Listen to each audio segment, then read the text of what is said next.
Hello, everyone, and welcome back to another AFL Fantasy Fanatics Sunday night round review after completion of round 21.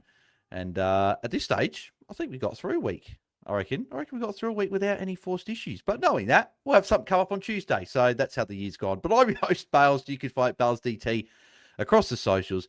And joining me is a special guest. It's been a few weeks since we've had this man on, one of our favourite guests to get on the show, current top 100 coach. It is Guesty from the Contest Fantasy Footy Show. Jesse, mate, good to have you back on the pod, mate. It's been a minute since we've talked on here, mate. How are you? Yeah, good, man. Thanks for waiting to invite me back on until I have an absolute mare of a round. Appreciate you having me on. Should be a fun chat tonight. As I said to you before we started recording, I was a little bit worried when I asked you on and said, it'd be good to get you on. That like obviously you're inside the top 100. We haven't spoken for a while. It'd be good to get you on. And then I thought, oh geez, when he's got Petrarca and a few issues on the Sunday, so thankfully you're still in there, which is nice. But mate, let's. How'd you go? What was your score? Your round rank, over ranking? I guess for anyone that hasn't caught up last couple of weeks, mate, how's the race inside the top 100 been for you? Because you've moved up nicely. Yeah, no, I've had a really good run pretty much since the buys, just moving up each round, which has been really nice. So I came into the round ranked 44th overall, and I got really excited because I got up to 21 at one point. And of course, we know in AFL fantasy, whatever goes up must come down. So I ended up posting a score of 2173, which was good for a round rank of 25,749, which is my worst round rank in a little while. And that's left me I've dropped 41 spots. So I'm down at 85th overall. Briefly dropped out of the top 100 for about 15 minutes there. And just wanted to throw my phone at the telly. But we're all good. We survived. We're still in double digits. So, we're sitting okay. How many forced trades did you have this week? Did you have many of those guys that were out from the previous week? No, I just had Wayne, just Millerer this week. And I did have Rowan Marshall, so I know he didn't end up being a forced trade, but I decided I wanted to trade him anyway. I sort of didn't love the back stuff going on a week ago, and obviously with TDK back in. So, but just Wayne, that was the real forced one. So I was a bit lucky there. Yeah, not quite as much luck on my side of the fence, unfortunately, with the three out this from last week with Newman, Callaghan, and Millerer. And it sucks when Millerer not Millerer, because Miller was quite highly owned. The other two, Newman and Callaghan, were quite unique. Like they were both under 50%. I think Newman was just over 40%. I think Callaghan was closer to that 25%. So it sucks when you get a few of those guys out, but end up posting 21.77. So would you say you got? Was that same? We were on the same 21.73. Yeah. So we only around the mark.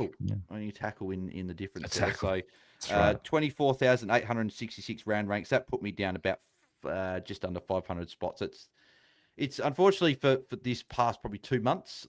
It's been like 2 good weeks, then a bad week, and I haven't been able to continue the ground. I was hoping top 2K this week to push on top 1,000 and drop of another frustrating week. So there may not be at this moment of recording a forced trade on my own team, but there's a lot of players that are forced trades because they are shit, because I don't want them in my side. Very frustrating. Don't tempt fate, mate. Don't tempt fate. Oh, mate, my season's gone, so it's fine. It's all well and good. It's not fully gone. We've still got Content Creators Cup still going there, but it's in terms of overall rank, it is not looking too great. Plus and minus 3 for you. Who's getting those honors this week? Plus 3 is probably. I'm going to give it to Lockie Whitfield. Actually, I think nice. I feel we've all been a bit down on Lockie Whitfield the last few weeks. He had his head knock, obviously, and he was out, and he traded him. He came back in, so to post a 127 against Port, that was really, really nice. Minus 3. This one might look. I could give it to many people on my team. Zach Bailey, Baslenka, the Bont. I give it to many. I'm going to give it, this may seem a bit unfair, to Jordan Dawson, who saved his score, posted a 96, but it's because I had the C on him. I rolled into him from Goulden, who was 104. So lost a few points on that one, and that was a painful watch against Essendon for what should have been a monster score. Yeah. Yeah, no, it's frustrating. It's he sort of thought he was gonna get going. At least he saved it to an extent, but yeah, it certainly wasn't all too great. I was worried. He went off to the bench at about 11 minutes to go, and I was thinking I saw McAndrew, Archie, Rankin, and Dawson all on the bench along with Borlase, who had a bit of a hamstring awareness. And I thought, well, they're the four I flagged. I think when I was thinking pre-game, they were the four I thought would get rested along with maybe Thilthorpe. I thought, is this going to be like a City from last week? But they came on for a few extra minutes. I think Dawson came off eventually with a couple minutes to go, but the others finished out the game on the ground, I think, as well. So, plus or minus 3 for me. Who gets that? I'm probably almost going to give it as a joint to my 2 rucks. Max Gawn, 132, was really, really good against Gold Coast, which is typically a bit even with Moyle, as there's been still a tough matchup, but he got it done once again with another good score. That's surprisingly, that's Gawn's first 120 plus score since round 13 against Collingwood, and his first 125 plus score since round 3. Which is probably a bit surprising in a way because Gorney's still been the clear number 1 ruck, and he's still averaging 109.5 for the season, but it's just he hasn't had that big uber ceiling for the last few months. So good to see him put up a real big score there. And shout out to Darcy Cameron as well. I know it was a good matchup, Geelong layout matchup, but still 120. I've traded in Darcy Cameron twice this year, and I've got 124 against West Coast and 120 against Geelong. So I think from now on, I'm trading Darcy Cameron out in my first trade this week, and I'm trading him back in the other trade because it seems like he'll average 120 for me when he does that. But it's just a shame that I do have a lot of other spuds there that I need to trade it, so I can't keep doing that. So minus 3 for me, you mentioned as well, like there's so many guys that could get it. Like Lockie Ash has been poor for a while now. He's got one decent score in the last probably 6 or 7 weeks. Baz, back-to-back scores, sub 100. Just didn't mark or tackle. Obviously, getting tagged, but you can still tackle. Not good enough. Bont was just as the ball boys would say, the camel version of Bont. Once again, just nowhere to be seen with a 58. Sam Walsh, just another middling score again in a big Carlton win. You'd think big Carlton win, you should have got amongst it. Cosy Pickett, 84 in a good matchup again, was disappointing there. DeGoey was sick, had a bit of an excuse, but 63. But my minus 3 is going to, again, a joint one there because it's these 2 guys. So Mateus Filippo, 49, like, I brought him in last week, obviously after the Marshall out, so I had to adjust my in to bring him in. But having him there for 49 was disgusting. And actually, I should be getting another 3 points, actually, because I looked on the game and Filippo's on 52 points, whereas on the app it's 49. So I should move up some spots because I know that when full lockout lifts, I should get that bonus 3. So I'm hoping that occurs. But my minus 3 is going to, none of us like this guy in our team. Chris Petrarca, like, 50 points. 50 It's gross. It was so gross, man. It was like he's got a last 4 scores: 65, 81, 75, and 50. Like it's just it's pathetic. He's got one score, not just 1 ton, not just 1 ton since round 8. He's got 190 plus score since round 8. 190 plus score. Just no words. And we were out today. We were out today, and I wasn't able to watch that game. And I thought, you know what? I'm not going to check my phone until the first quarter's over. I thought it was bad juju if I was to do that. And then I flipped it out. I was like, I'll just have a quick look. And I thought to myself, maybe Tracker will be at the top end on a 30-point score at quarter time against his old side. I just, on the AFL app, when you have that moment where you keep having to scroll down the scores, and he was on 8 points, and I thought, this is the week it finally catches up to me. I should have gotten rid of him this week. It's just, I would love to, right? But it's been forced trade City over Bales Nails, unfortunately. So he's been just stuck there, and he's going to be like, so he's going to drop like another 20k. He's going to be 700k. Like it's going to be like I'm holding it. I'm not getting rid of him. It. I've decided.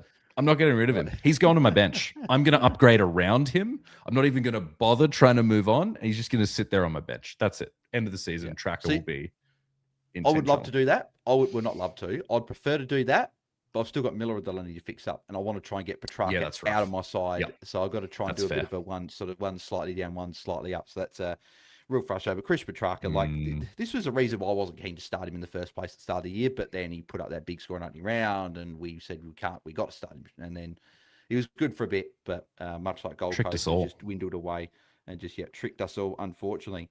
Moving on to the Content Creators Cup, proudly brought to you by Infinite Wealth. So we just had the 2 matchups this week. So a couple of big matchups there, a couple of semi-finals. Holmesy up against DC, and Holmesy got the job done, responding after a loss last week, 22-41 to DC's 21-72.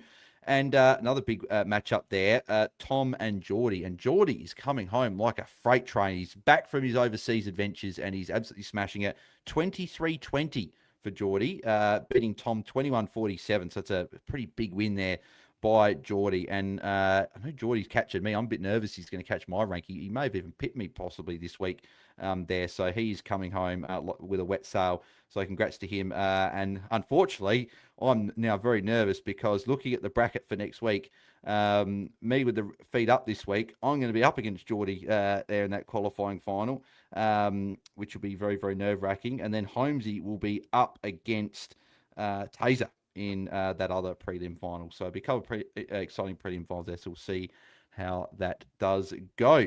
Alrighty, moving to the games, and we'll recap all of the action there as well.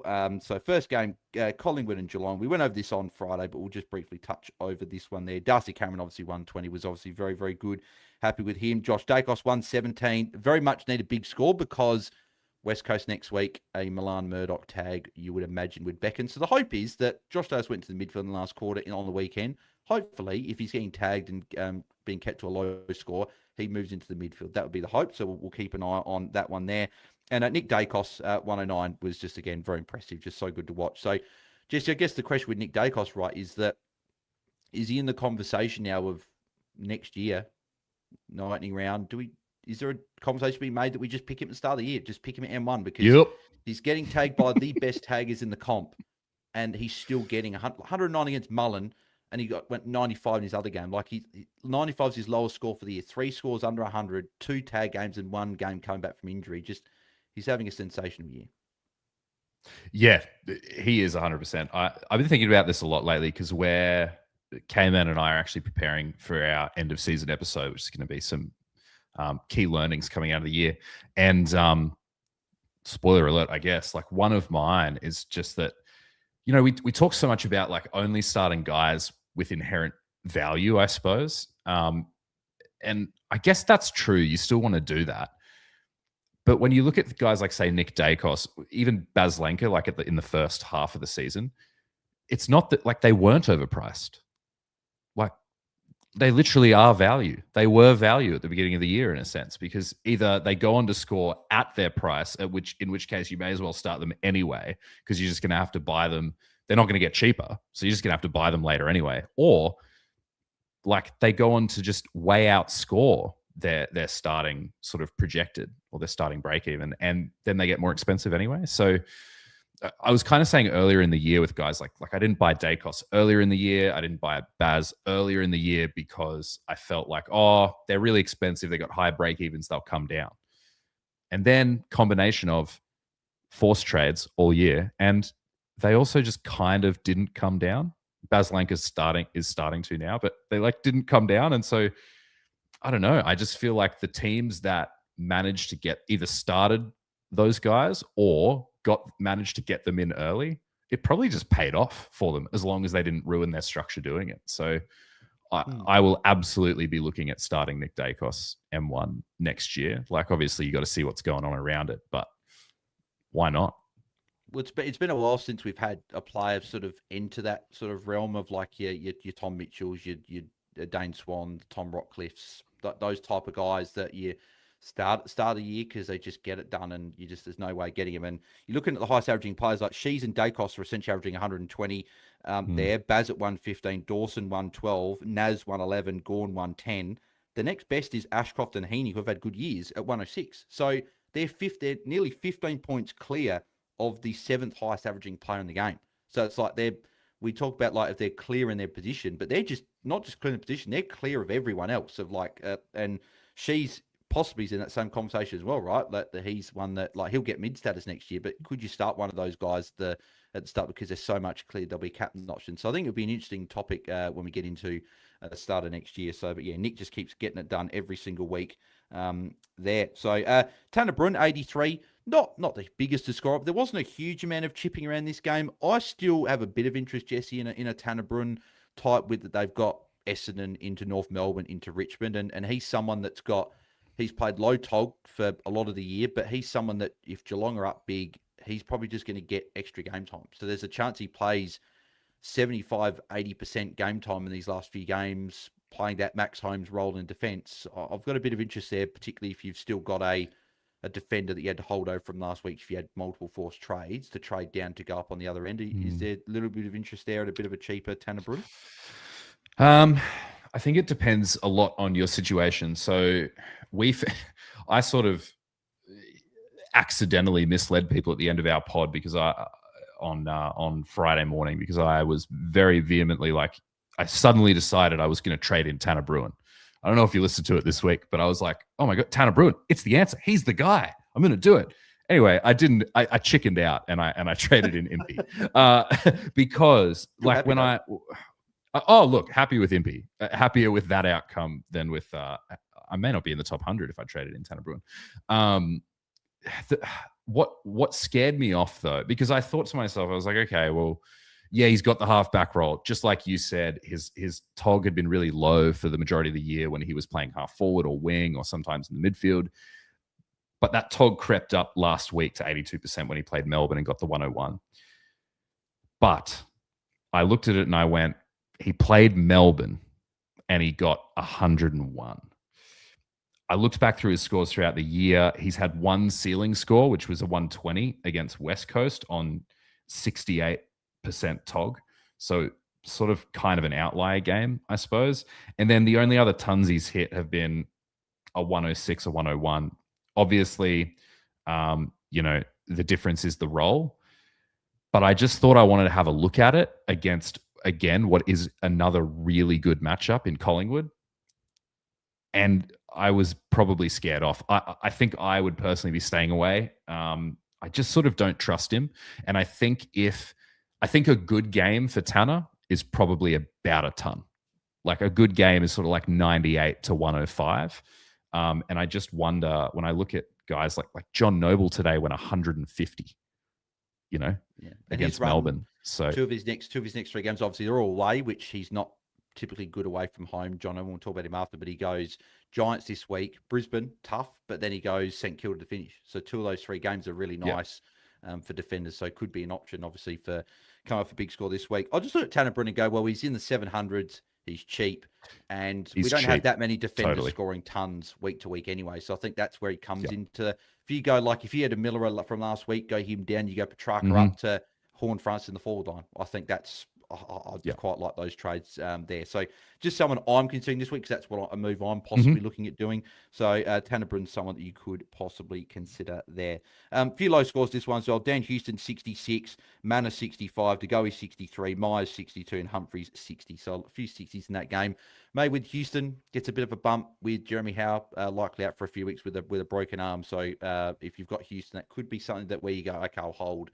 Now with that injury there as well. So just something to be keeping an eye on in the coming weeks. Moving to Friday night, Freo and the Dogs. Freo getting a win. There's a bit of a real arm wrestle for 3 and a bit quarters, but Freo late in the game as they tend to do a lot, got the job done. But not a lot of big fantasy scores in this game. So Luke Jackson, the biggest fantasy relevant score. Before the game, Jesse, if I asked you, who were the top 2 scorers on the ground, right? You would have said, Bont, Brayshaw, Sarong, something like that. Jackson, one of these guys. Yeah. No. Yep. Carl Warner with a 126 and Oscar McDonald having a career game with a 103. I thought he was brilliant, actually, by the way, in this game there. So those 2 are the biggest scores. Jackson 100, and that was it. The only tons from the game. So Sarong 95, considering he was on 43 at quarter time, that's a bit disappointing to only get the 17 disposals. Kicked 2 goals to get there as well. And one of them was a bad turnover from, I think it was Davidson, right in front of goal, and it was plus 12. So it wasn't for that. It'd be bit of a bad score for Sarong. So slightly probably disappointing for those that have got him, but 95 is at least passable. Tim English, 94, looked good early, sort of faded a bit. I think a lot of these players were looking good early, but the game in terms of fantasy just didn't allow these bigger scores to come through. Brayshaw saved it. On the other end, he got to an 87 there as well. Just a lot of middling scores, so I don't really think it's too, like Murphy Reed, 72, Bont, 58, just really disappointed. I don't think there's really too much more to really talk in depth with Jesse. So I think we'll move over to the next game there. Kennedy, 35 as well, is putrid. Particularly, I've got him in a couple of draft leagues. So thanks for that, Kennedy. Appreciate that, your efforts there. Moving over to St Kilda, Sydney. So a bit of an injury-riddled game. This was a lot of injuries going on this game. That Will Edwards one looks awful. So hopefully he's back. Wishing him a speedy recovery. That was a bad one. But Nick Blakey, top scorer, the 116. So good for those with draft. But Max Holt, 109. Just continued along, particularly with another good score there. Brad Hill with a monster second quarter to get that 105 there. He just keeps getting it done. That's what he does. Yeah, exactly. Along with Errol and Heaney getting their 104s as well. I quite like both these guys as options this week. Heaney's passed that St Kilda tag, so they now go into a pretty nice 3-week run now of Port Adelaide, Essendon, and North Melbourne. You obviously brought in Errol. I think was it this week you brought him, or a couple weeks ago? Yeah, this week. This so week. you quite like both the Sydney boys, and if you had to pick one to bring in, where are you going? Originally, I would have honestly I would have said Errol originally because I didn't realize how high his ownership was, but he's really highly owned now. It's kind of, I think it's just whichever one you personally think is going to score more. They'll be about the same. They'll be pretty much within 10K of each other. So Heaney's going to go down 26K. Yeah. So he'll be, 960? And Goulden will be about 970. 970. I honestly, it's hard to split them because they're going to be about the same price. I think it's going to be about whoever you think can score more. I've brought in Goulden. I feel like for me, maybe it might be that Heaney could be playing a bit sore at the moment. So maybe you go with the guy you think is feeling a bit fresher. But honestly, hard to split him. I think you can go either way. But Goulden won't, Heaney will be tagged over Goulden if anyone is going to cop any attention. But I just don't think that's a concern really moving forward. Yeah, I'd go Errol but it's a pretty like if the 10K makes a difference, then maybe it is an Isaac Heaney. So Heaney's someone I've got circled as a possible target this week coming up. Chad Warner 101, just end off with a really good last quarter there. I think he only had 29 points, but it felt like he was everywhere in that last quarter. So to get another ton, he's just I should have brought him in a fair few weeks ago. I was scared off of previous years of him looking like he was going to go well, and then he dropped a few stinkers in a row. But he's continued that form and kept going really well. So, he just keeps smashing it, getting it done. Cal Wilkie with 100, good response after a few down weeks. And Nasawe Niemela looking like he's on track for a big score. He was on, I think, 102 at three-quarter time. Copped a bit of a knock into the hit pointer, I think it was.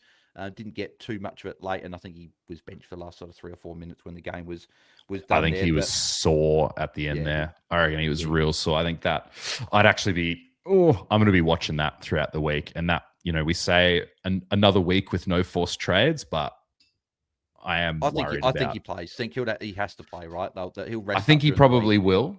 But I don't know. Like this season's got me freaking out. This season's got me freaking out. Yeah, we get a little knock. We go, oh, geez, what was that? Like I'm almost twitchy when I'm watching the game and I see someone go down for a split second and I'm like, is he injured? What's going on? Like, it's bad. So, but it'd be very frustrating as well because he was on 102, gave away a free kick, went down to 99. He didn't touch it after that and then went off. So that's frustrating not seeing that 102 there because we know 100 is much better looking than a 99. So Brady Grundy with 97 in a tougher matchup was fairly solid, especially after we thought he was going to be laid out with that heavy knee strapping there. But he looked all right, looked pretty good, got a lot of outside possessions as well. So you certainly tick that as a bit of a tough matchup.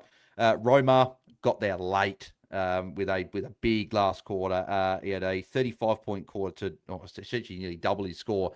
And got to an okay score. TDK went off, looked like it was a hamstring, turned out to be a hit pointer. I saw people in group chats getting excited, and I was thinking to myself, don't get excited with injuries. This comes back to bite us. And he came back on. I thought, there it is. He came back on. But something to watch.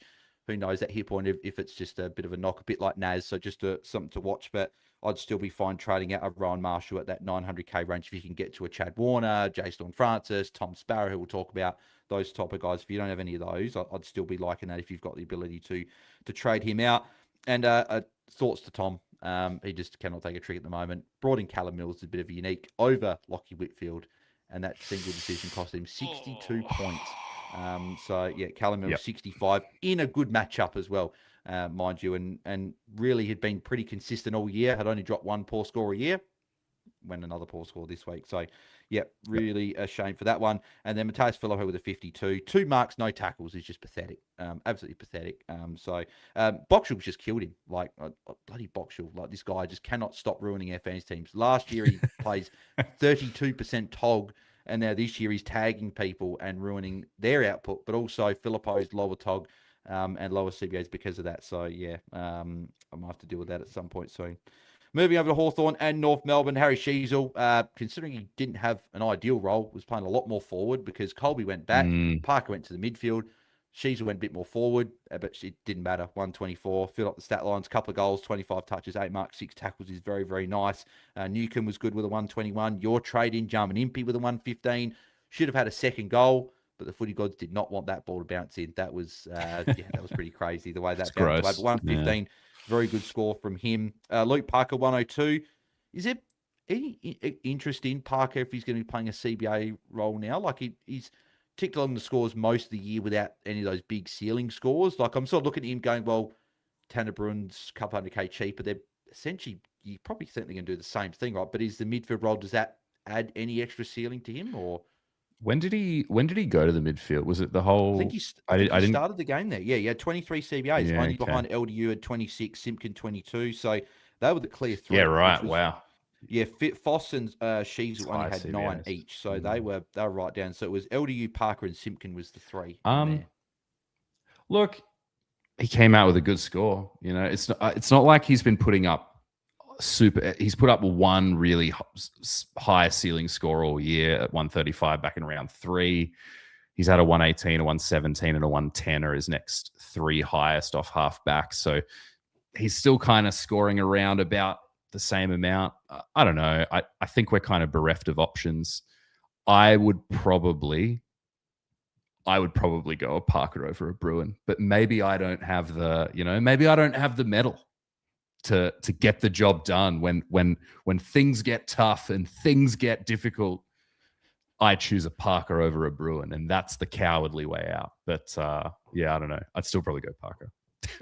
I feel like I'd almost go Tanner Bruin, to be fair, with Essendon and Richmond in the last 3. North Melbourne have been giving up points as well. I think North run have got Geelong and Sydney coming up in a couple of weeks. Yeah, to be fair, I haven't looked at runs. Although Geelong are actually, I was looking at this the other day. Geelong are actually not terrible. Yeah, not too bad. Actually, they're midfield. He's in midfield now. I was going to say for halfbacks this year, but they're not terrible this year comparatively to previous years. Yeah, in terms of difference. Exactly. So I feel like Noble, who will speak about, probably ahead of him, but I feel like if you compare him with the guys a bit cheaper, I feel like maybe you get the cheaper guys there, and you can maybe loop with a Hawker Hahn possibly moving forward next few weeks or something like that. So just something to it'd be interesting. Tell you what, Bales, we'll lock those trades in this week. You can trade in Tanner Bruin, guarantee. I'll trade in Luke Parker. We'll make a bet. We'll see who comes out on top next week. Just lock it away. We'll have to see how that goes. LDU 97. Like I think every week, 97's not bad by LDU when it comes to LDU, right? But it's just I shouldn't have brought him in. Like going Baz to him in round 15 when he was out to get that extra score. I feel like that's one thing I've learnt this year is that probably trying to get a little bit too cute to get that little tiny edge throughout the buys, but this year's shown that, right, I wanted LDU gone in round 17. Like I wanted him for 2 weeks with Richmond and Essendon in back-to-back weeks, and I want him gone. But forced trades have meant he's just had to stay and stay and stay. And this is why the short-term play is risky, because you get stuck with people you don't want. Like I'm stuck with LDU I don't want. Stuck with Petrarca who I don't want. Ideally, I wouldn't want Filipo on field every week, but I've still got him. So, that's something I've learnt this year. But LDU 97, got Dogs this week, but then goes into Geelong and Sydney. So I definitely want him off field by then. It doesn't matter. It doesn't matter who he's got. Like we can say he might have Essendon this week. It does not matter. I was on the LD. I've traded him out 2 weeks ago, so I'm sorry, mate, but I'm no longer on that train with you. Yeah. It's brilliant, but like this is the thing: is what I've noticed this year is you can't say that LDU has a golden run. You can't say he's got a green run like we can say for other players because it doesn't matter. He could have the greenest run in the world and he'll average 68. His run's just white. His run's just white every week. It's right. It's just pure neutral. Yeah. Pure neutral. So exactly. Tristan Cherry, better score from him, 95. Going into the midfield a little bit. CBAs more often this week, 19 CBAs to Trembas 5. So I think it's clearly what we're seeing is he's fine now. He's playing that usual high 70% tog. It's just whatever ruck comes up against. Are they a jumper or are they less of a jumper, right? So if he's got I'm just having, so Tristan Cherry's run, if you are looking for a ruck there, I haven't minded Tristan Cherry, especially if he's got good matchups. So he's got the Bulldogs, so Tim English is a bit of a jumper, so maybe that's Trembath this week, right? But then he goes Geelong and Sydney, where it's probably less of a jumper. So maybe the last 2 weeks he goes okay. This week, maybe he'll go a little bit less. But I don't think we're trading him in just based on the fact we just don't know what they're going to do week to week there. Colin McKercher, 80, and played halfback, which is we've been asking for weeks. So is he an option? Or are we still just preferring Tanner Broom with a better run? I'd do Tanner over McKercher personally. I feel like he's more solidified. I think we've now seen 2 weeks in a row he's got that role. Geelong do tend to share it around a little bit, which is I think what happened this game. Like for example, in Q1, it was just all Zach Guthrie. It was the Zach Guthrie show for the first quarter, and then Tanner Bruin just kind of took over, and so he was able to save his score. But you just don't know where Colby's going to play week to week. It's not just that there's mouths to feed.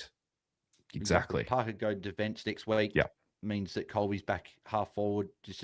There's no solidity in that role, which is why we trade him out and probably haven't brought him in. And that's why he's been talked about almost every week as a trade in and a trade out option in the same breath, because it's like, do you trade him in or do you trade him out? Because it could go one of either way. But yeah, I'm not going back there regardless. So yeah. You know what I do? I treat him like Petrarca. If you treat him the way I'm treating Petrarca, if he's on your team, don't get rid of him. Just slowly push him to your bench. Just slowly. He's a more handy 23rd though, because he's a defender forward. He is. You can loop. You can loop two guys and put him on the bench, whereas Petrarca just crap. I don't want him, so just get rid of him. He's the better Petrarca. Yeah. Just seeing Bryce Jones in the chat there with a 24-26 this week, 18th overall for the round. Yeah, that's huge. Huge. That's huge. They said Warney brought in Noble as well. Thought he was going to beat me until Petrarca scored 50 and he had Rankin. So yeah, bit of an up and down matchup there for you, DJ. But yeah, Warney bringing in Noble, nicely done by the Warn Dog there. I thought Warney was bringing in Impey. Could have sworn I heard that on the pod. Wonder if Calvin and Roy are going to bring that one up again this week. Deceptive dog baby. They're going to say kids. That's going to be quite funny. So all good fun there. We go to Port Adelaide and GWS. Obviously in between that real good Australia Island game, that AFL game. Really enjoyed watching that one there, and then obviously straight into Port and the GWS Giants. Lockie Whitfield, 127 was obviously great. Kicked his first goal for, I think, 3 years. They said 2023 was the last time he kicked a goal, and it was a cracking goal from the pocket there as well. Really good score from him. He'll have another hopefully solid week this week, but then goes Murdoch. I think they've got Gold Coast this week, so hopefully he goes all right. Then he's got Murdoch there, so Murdoch's going to claim a couple of our scalps the next 2 weeks, which is a shame, but that is unfortunately the way the cookie crumbles. Jason Francis, 123, just looks like a man possessed at the moment. Looks fantastic every single week. I thought it was going to go maybe the other way. He'd get absolutely clamped by opposition as the only guy like last man standing in that midfield. But he's just going, nah, I'm not having it. He's just like doing everything he can and looking great. So 123. Again, I shouldn't have had to trade him a couple of weeks ago, but having no cover, man, I had to. And I'm now stuck with Philip Petrarca instead of Horn France in the midfield. So that's fun. We love playing fantasy. Miles Bergman, 110. Is he someone that's in the conversation as a cheaper defender? Yeah, I think he is. Played midfield, looked better. The only thing that just worries me, he just doesn't look hungry for that little outside ball. Whereas Tanner Bruin at least is always calling for the ball. It's just he just doesn't get used all the time. Whereas Bergman doesn't have that same thirst. But 110, good score. I think, yeah, look, I think if you're looking at Tanner Brewer, I think you're also looking at Miles Bergman. We brought him up a couple of weeks ago on our show, and as soon as Butters went down, we thought, oh yeah, Miles Bergman's probably the next man up. Yeah, the thing is, we're just scraping the bottom of the barrel with defenders at the moment. I think the one argument against some of these cheaper guys, though, is like, obviously, I'm not sure how much John Noble's price is going to climb after this week, but he was at 8. He was under 900 K. I don't know. It's hard to argue against a guy with that kind of ceiling in favor for, particularly with defense, we don't have many guys going those big scores. And that could be your point of difference. Is like, if I've got the guy with the ceiling, then that's possibly worth the risk of the lower floor. But look, if he's all you can afford, I think Bergman, Bruin, they're options. Yeah, exactly. One guy flagged on Friday that got done yet again was Jace Burgoyne as defender, playing midfield for Port at the moment. Scored another 104, had plenty of CBAs. So he was, in terms of CBAs, he was second behind Ollie Wines with 17 CBAs. So if you want to go for, again, a bit of a pod playing midfield, Jace Burgoyne could be a guy that you could look at as well, being pretty solid over the last month or so there. Lockie Ash, 86. Well, we're not trading him out, right? But he's, again, another player that's just middling at the moment. A lot of 80s, a lot of 90s. Just his ball use as well still is just not good. Like he reminds me of just a slightly better version of Andy McGrath, to be fair. Like he just runs into trouble and just kicks it long and it gets turned over a fair bit. So like he's doing our side, scoring okay, but it is a bit of a frustrating own at the moment. But we just don't have any better defenders that were like, we're trading him out, because he's still getting it done enough to go, we're keeping him. But there's just no big scores, whereas at least Whitfield on the other end is getting it done.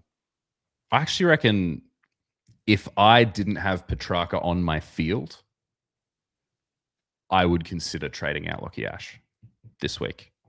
Only as and I think it's entirely dependent on where you are. Like it's for a pod. It would be specifically get rid of him for a pod, because everyone's got Lockie Ash. I think it's like in the top 5 or 1% of teams, 97% of teams or something like that have him.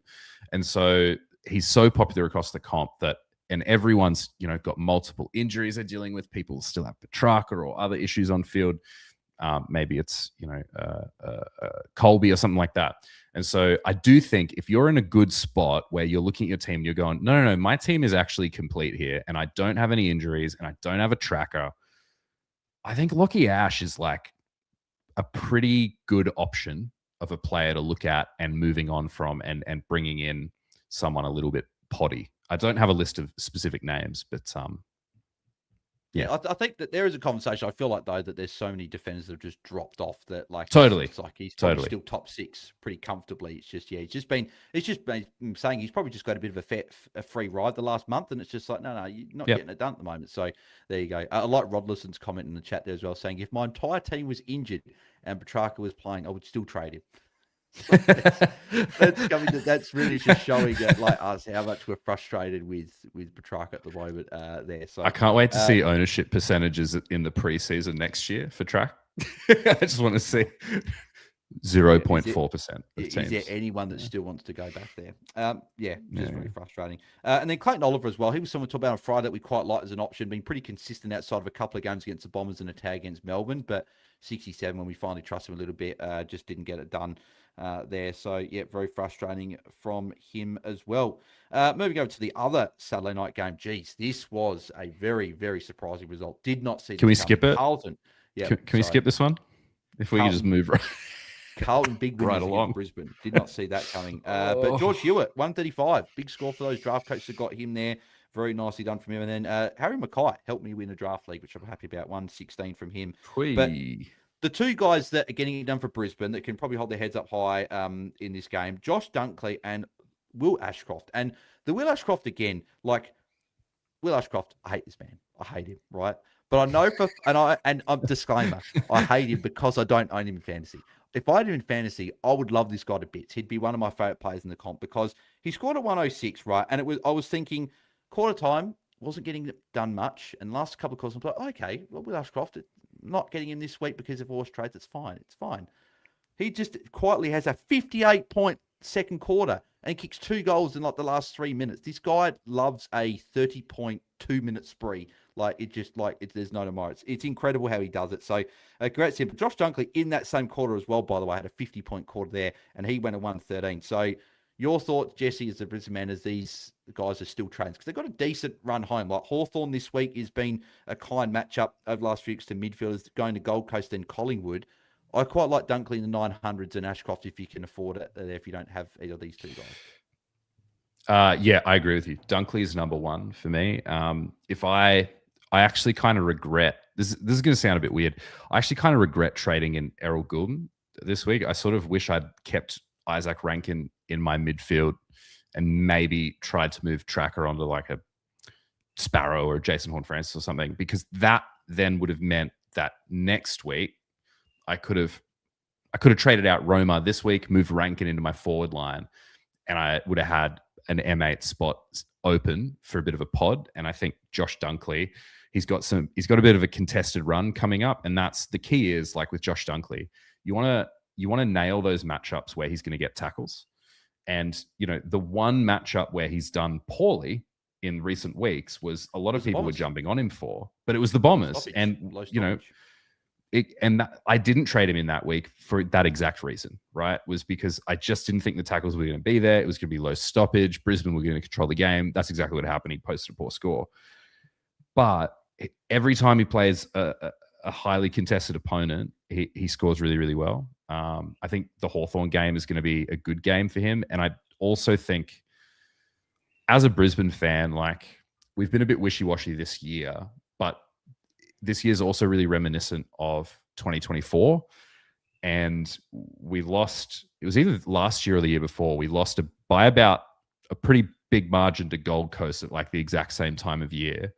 And I just think what I know about this team, if anything's going to galvanize that midfield to really pump the next 3 weeks, it's going to be knowing that they ultimately lost Brisbane the game this weekend. Like, yeah, our defense was leaky, but it was the midfield. It was 100% the midfield who failed. And I think Josh Dunkley is going to have some big games. I think you can angle for Will Ashcroft, but I also think if you've gone this far without getting him, hopefully you've brought in some other options that are scoring reasonably well at that same price point. And I'd probably rather pivot to a Dunkley. Yeah, no, like Dunkley, he does this every year. 5 of his last 6 have been over 100 points, and they've been pretty decent scores as well. So he's someone I'm definitely got circled as a trade-in option for me this week, because I won't be able to, I don't think I can afford Will Ashcroft there in my trade. So yeah, quite like Josh Dunkley. And the fact that they both turned up in a big loss when they lost a midfield battle, I think it's only a good sign, right? And as Damon says, Ashcroft, besides his one call, was poor. Agreed, right? But the thing Ashcroft's had in the past, right, is he hasn't had that quarter to save his scores. Whereas this year he's doing that. He had that patch in the middle where he wasn't great, but outside that, he's getting scores even if he's not playing great, which is great for him. He's having multiple shots at goal. He's getting marks. He's just getting it done. So I think that they're both really good options if you want to be getting either of them. Jagger Smith, he's just a very good player. Just keeps getting it done. Kicked a couple of goals, 94. You're definitely not trading him out of your side there as well. And I think he's a trading option if you really want to go back there. I think he is someone you could definitely go for. I'd still prefer the Jason Horne-Francis, the Chad Warners, the Tom Sparrows, those type of guys. But if you don't have the money for him, Jagger's right there. So he is an option to bring back in if you want. Funny what happens when the coach plays him in position, isn't it? Yeah, exactly. But it's just crazy that we're in a world He's good. Where it's just crazy where we're bringing back Darcy Cameron, we're maybe bringing back Tanner Bruin, and we're maybe bringing back Jagger Smith. It's that year. It's just it's a wacky, wild year. Lockie Neal, 83, a little bit. He was one that was disappointing in this one here. Sam Walsh was good probably from a football point of view with his gut running, but I don't really care about gut running when it comes to fantasy. I want to see the score on the board. And unfortunately, 82, he's been okay of late, getting tons, but just no ceiling scores there. One tackle was disappointing as well. So hopefully better score coming through. McCluggage, 72. From what I heard from Chris Fagan post-game, he didn't play much last quarter. A bit of a calf knock. So if that's just a knock or if that's something a bit more sinister, we'll have to see. But I think that if you were considering bringing him in, I think that puts a line through. You're not doing that rest of the year there. And I think that's it. But I was just going to ask you as well, obviously, Kitty Coleman, concussion, unfortunately, so he's going to be out once again. But Dane Zock was managed. We're looking at defender options. The fact he's been managed now 3 games, Brisbane need to win these 3. Do you think that is he possibly an option to bring in after the week off? I think he plays these 3 games. So, yup. This guy is probably bringing him in. I think he's a good option to bring in still. I think he's actually a good totally option. Totally agree. So I was bringing in Zorks. That was all week. That was my trade plans. I was bringing him in, and then he was managed, and then I had to pivot, and I didn't have much time to think about it, and I locked in Impy. But Zorko, like, the thing is, I don't think we can afford to rest him. Obviously, if he feels like he's got some hamstring awareness or something, they won't risk him. They'll pull him from the game. So you've got to acknowledge that risk and be okay with that. But if you've got like an HHK sitting on the bench to cover him in case he goes down with low tog or something like that, I think we're okay. The thing about Zorks is he is so vitally important for Brisbane's system. And I think like poor midfield performance, missing players in the defensive line, and no Dane Zorko were the 3 big factors this weekend. And I also don't think it can be understated the amount of energy that Dane Zorko brings to that team. Like, if he was on the field on the weekend, he would have been screaming at the team. He would have been rallying the troops, get it together, get the job done. And I just have a feeling the version of Tom Papley. Yes. He's Dane Papley. And I think he will come in next week, and I think he will rally the troops. I don't know if he'll have a massive score, but I think it'll be worth the risk for me, I think, and it's an option I'm looking at. Again, for defenders, it's a decent run. Hawthorn give up points. Gold Coast have been a bit trickier, but I still think that's a good matchup for him. And then Collingwood who give up points. So I think that there are some good matchups there. So something someone I'm considering as well, possibly bringing in. So you can possibly look at that one. Alrighty, moving over to the Sunday games. Before we do, as always, our major sponsor of the season is our good friends at Game Day Squad. And it's a great time to be getting over to Game Day Squad. If you guys haven't already, because obviously we're on the verge of AFL Finals, which Game Day Squad run on the platform, which is great. So you've got the brand new competition starting in a few weeks when we get AFL Finals, but also AFLW starting next Sunday night with the first game. So if you head over, sign up, use the code BAILSDT, get yourself some free packs on a sport of your choice. It could be AFL, AFLW, it could be NRL, whatever sport you want. But with AFLW starting soon and finals on the horizon for the men's, you could go for either of that. So use the code BAILSDT, head to gamedaysquad.com.au and use that code and you get yourself some free packs to get your Game Day Squad journey started on the Ultimate Dynasty platform. So moving over to the Sunday games, we move to Richmond and West Coast. Tim Taranto, big score here, 133. A few unique owners out there be very, very happy with his performance. Harley Reid, 114. Could have been bigger, 3 behinds, but if you got him in draft, be very happy with that. Along with Yo for 108, Kelly 105, and Marcus Herbert again getting it done. I wish I had him on my bench to cover these injuries, but unfortunately, I do not have him. He is very much proving to be the Tom McCarthy of 2026. So if you've got him, you'd be very happy with that. Jack Ross, 93. Think he's a decent target in the high 700s as a bit of a trade option if you can't afford the guys in the 900K bracket. Got it done with another decent enough score there. Jaden Short with a 60. Banks, 57. That was I think 3 points in the last quarter for Sam Banks. So that was good. At least I didn't have to roll. At least he went poorly, and I didn't have to consider looping him on for Wayne Millen. Just played Hugo Hulkan on there, but again, just another frustrating performance from him there. I think that's probably it from that game. So a few people of unique owners have got some good players in there. So for the sake of time, we'll move over to the next game, which is Gold Coast and Melbourne. And John Noble, 152. We know he's got the ceiling. We know he can do it, but a huge game, 10 marks, 7 tackles. If you've still got a defender injury or you're looking for a defender, would he be one of the top? Like, where would you place him with the Zorkos as trade options there? Even the cheaper guys, would he be up the top? He'd be pretty close. For me, it's going to come down to ownership, I think, and what you're looking for. So, see, John Noble is owned by nearly 20% of the comp. He's owned by 47% of the top 1%, 43% of the top 5%. A bit higher than I thought, actually. So it'd be a bit lower. Yeah. And so it was really interesting, actually. We were having a similar conversation between like Impey and Bruin, and Bruin is super highly owned across the competition, but no one in that top end own him. And Impey's the other way around. Pod across the competition, but everyone in that high end owns him. Anyway, I digress. So I think I'd prefer Zorko. Sorry, I do ramble sometimes. I think I'd prefer Zorko for, say, my position, where for me, I think my focus is I need to start finding those points of difference in my team and taking that risk. But I think if you're trying to hold rank, or if you're in a different spot than I am, or if maybe you're in the top 100 and you're like, you know what, I don't care about making giant gains. I just want to get a hat. Then I think John Noble's a great option. And outside of Noble and Zorko, they're the two clear. I think they're the two. Yeah, they're the two clear ones. Whitfield, if you didn't jump on him there, like Naz, if you still don't have him, but maybe Naz, you wait a week and see how that hit goes there as well. But outside that, there's again, we're saying with defense, is just like Miller was the guy that we thought, and then he's out. So it's like there's issues, and it's just very, very frustrating. But Noble definitely, and even Impey, it's probably too late. Like Impey's probably done now. Like if Carl Amon comes back, they got Brisbane this week. Maybe Amon back. McKenna's done jobs as well on defenders, so it's like I think that could be a job there for Impey. So and then I think it's one of those a week or two away. So who knows what that changes back there. So I think you got Zorko and Noble ahead now. Max Gawn 132 was obviously very good, as we mentioned before. Tom Sparrow just like just a clap, like tip the cap. He's just getting it done. 126. I think that's 3 tons in a row after not tunning up for a little bit, but just been consistently getting these 80s and 90s. But he's just absolutely getting it done and smashing it. So congrats to him. Matt Rao 125 looked much more like the Matt Rao, the Brownlow medals from last year that we saw, like the bullocking midfielder, getting clearances and just breaking tackles and looking great.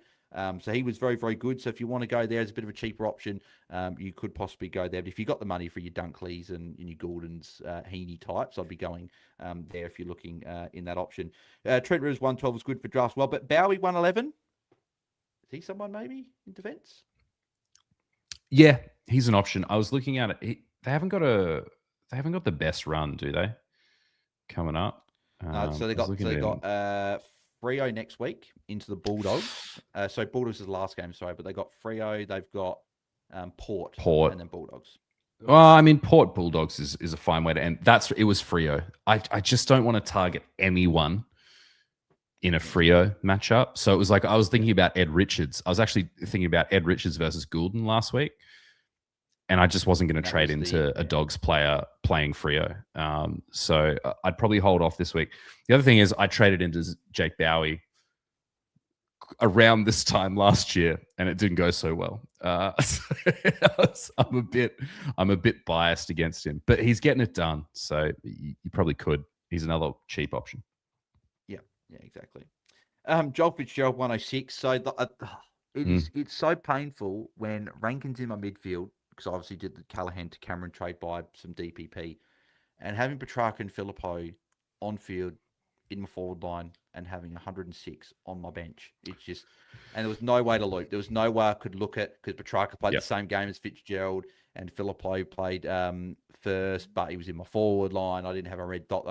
I could have looped Filippo and Fitzgerald, but I wasn't really thinking about doing that in my midfield. That's just not the first thing that came to my head, looping a Filippo in my midfield, especially when Rankin played the last game midfield. If there was an issue, I'd DPP to flick things around. So it just didn't work to loop this week. But if you had Fitzgerald on your bench, you could loop him on. If you got him there, I think he's a guy that could pop a score like this and could get it done. And was his tog seemed to be up more in 69%. So it was up a bit more in this game, which is good to see in a closer game as well. So that was probably the more important thing. So good from Joel Fitzgerald. Could be a handy loop guy that we've got moving forward. Noah Anderson, 88.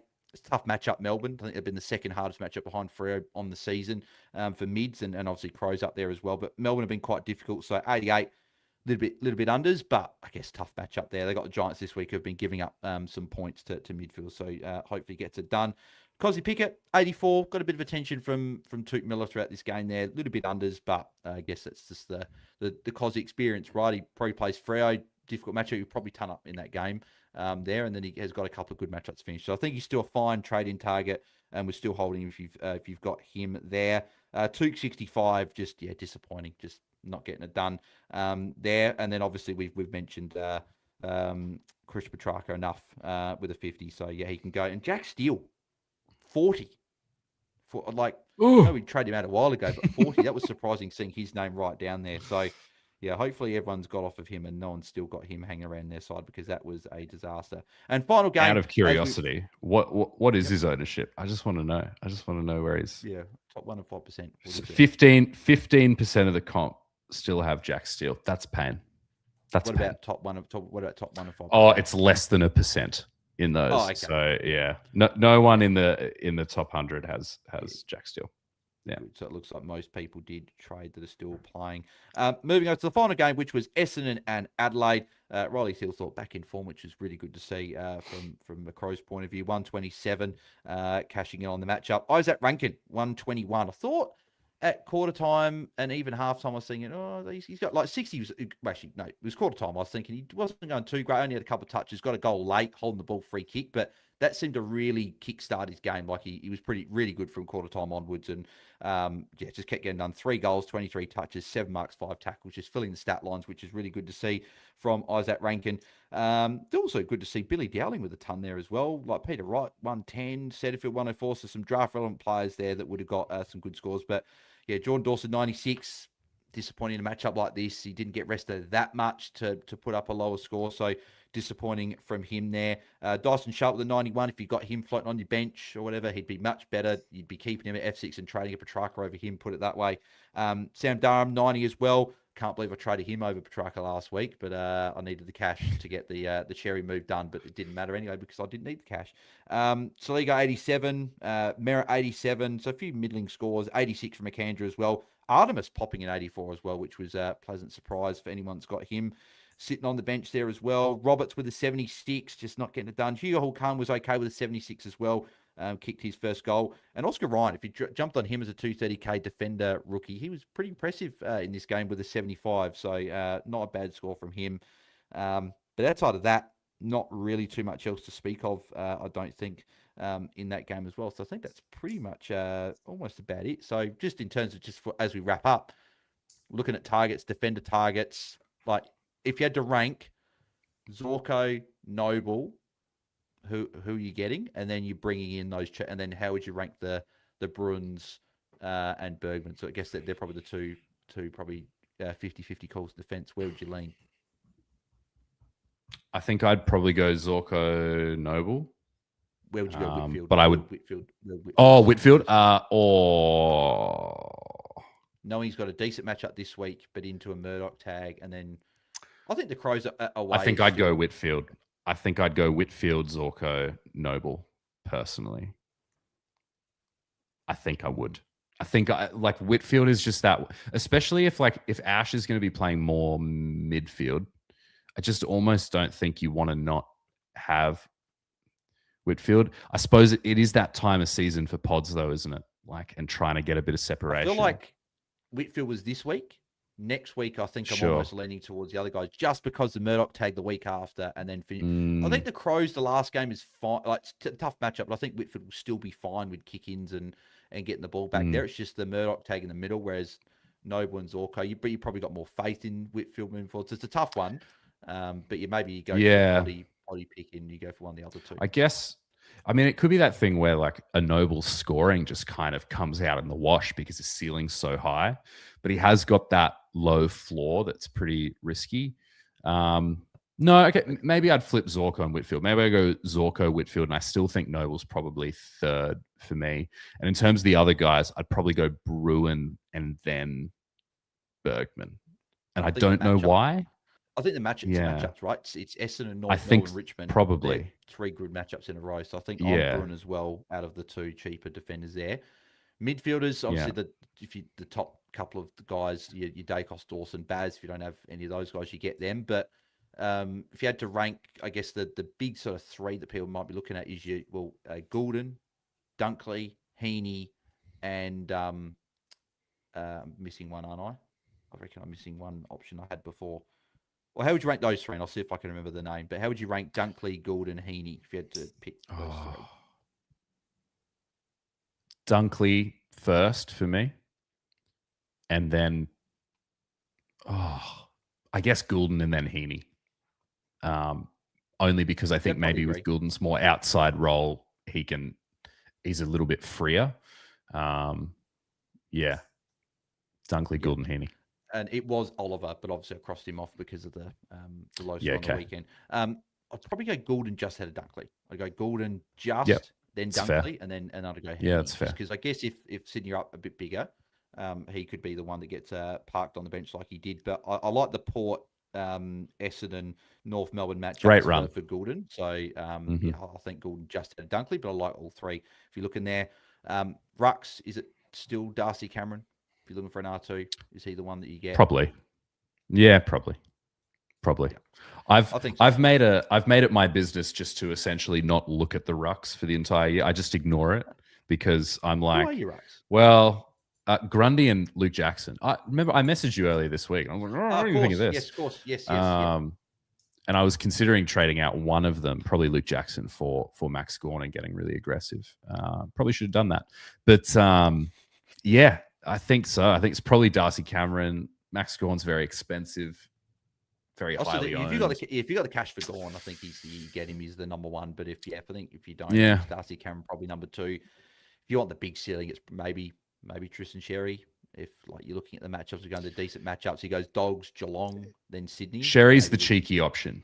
Yeah, he's the cheeky option where I think the risk is high, but the ceiling potential is certainly there, and nobody owns him. So you could potentially make up a little bit of ground with a Tristan Sherry. But again, I don't think I have the guts to do it. Yeah, no, I don't either. But yeah, he is the option there. And then finally with the forwards, I think if you don't have Rankin, he's the pick there, the cheaper option. But if you had to rank Warner, Horne-Francis, Sparrow, and Zach Bailey, how would you rank those four? Warner, Horne-Francis, Sparrow, and Bailey.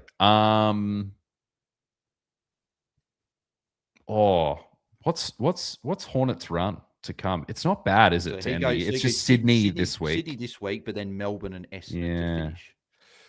See, if it's this week, I'm probably not trading it because he is the one tag target in that team with James Jordan, and I just wonder is this the week to get him? So, probably Warner, isn't it, with the run?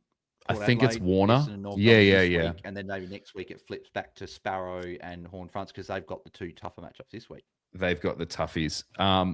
Yeah, I think it's Warner first, and then it's probably Sparrow and Jason Horne-Francis are probably a tie, and then Zach Bailey. Zach Bailey's great. Like he's been getting it done, but it's not like he's consistently scoring. He's not consistently scoring ton after ton after ton after ton. He's had a couple of lowish scores in the last 6 weeks, and then obviously this week he put out a shocker. So I love having him in my team, but the other three are above him, I think.